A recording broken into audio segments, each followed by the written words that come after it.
I have a question for all of you today.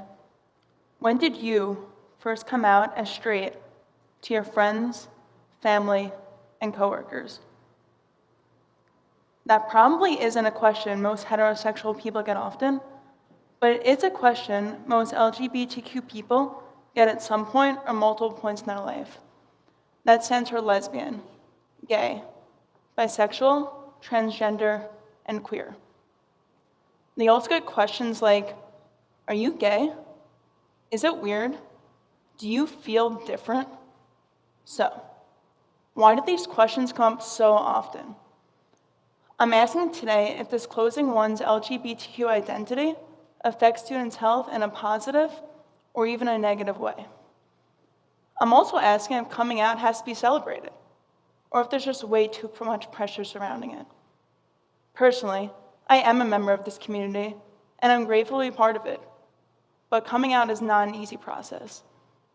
Most people get looked at differently by friends and family members, and even if they say the words, "I support you," what does support even look like? Think about that for a second.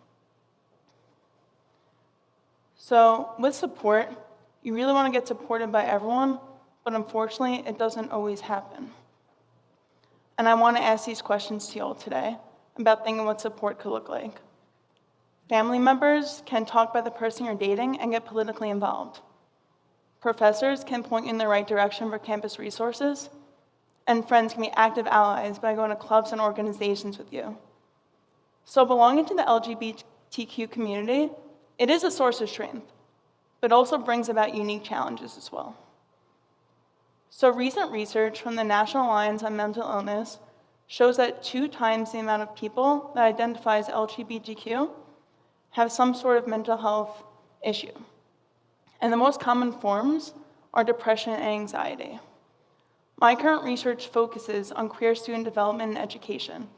I want to see where their struggles lie and how we as educators, community members, and friends can all support this environment. So the Trevor Project also expresses that high school students who identify as LGBTQ are 4 times as likely to have attempted suicide compared to their heterosexual peers. Yes, I said it, 4 times. Let that sink in for a second. If you have an LGBTQ identity, it is important to recognize how your experience of mental health really affects you in the long run. It is not a topic that is talked about often, so understanding has to come from all ends.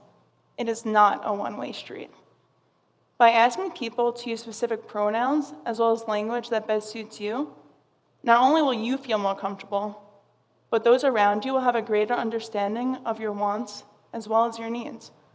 So it's really important to use that and to really tell people the honest, important truth in order to get what you want out of it in the long run. If you want to be respected, honesty is the best policy. You have to be open and communicative for results to happen. But sometimes it's not that easy.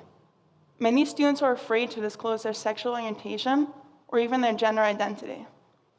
And the top reasons for really being in this fear are fear of discussing your mental health concerns, lack of having parent and caregiver permission, fear of just really having these discussions with other people, lack of affordability, and fear of care just simply not working.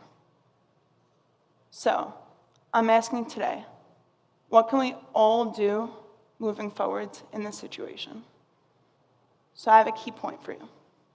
I want you to follow my ABCs of kindness. And when I say this, the first one, aware. Be aware you will not always know what someone is going through. Build. Build trust in your relationships. And finally, communicate. Communicate you're always there.